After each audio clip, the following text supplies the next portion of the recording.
చూద్దాం. కామారెడ్డి జిల్లా సదాశివనగర్లో SI, constable, computer operator ఆత్మహత్య చేసుకోవడం తీవ్రమైన కలకలం రేపుతోంది. ముగ్గురు ఒకేసారి చెరువులోనికి దూకి బల్వన్మరణానికి పాల్పడినట్లుగా తెలుస్తోంది. భిక్కనూరు ఎస్ఐగా సాయి కుమార్, బీబీపేట ఠాణాలో కానిస్టేబుల్గా శృతి, బీబీపేట సహకార సంఘంలో ఆపరేటర్గా నిఖిల్ పనిచేస్తున్నారు.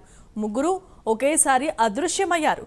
ఈ క్రమంలోనే సదాశివనగర్ మండలం అడ్లూరు ఎల్లారెడ్డి చెరువు ఒడ్డున వారి వస్తువులు కనిపించాయి. దీంతో చెరువులో గాలింపు చర్యలు చేపట్టారు. ముందుగా శృతి, నిఖిల్ మృతదేహాలు లభ్యం కాగా ఆ తరువాత ఎస్ఐ సాయి కుమార్ మృతదేహం దొరికింది. ఆత్మహత్య వెనుక ప్రేమ వ్యవహారం ఉన్నట్లుగా తెలుస్తోంది.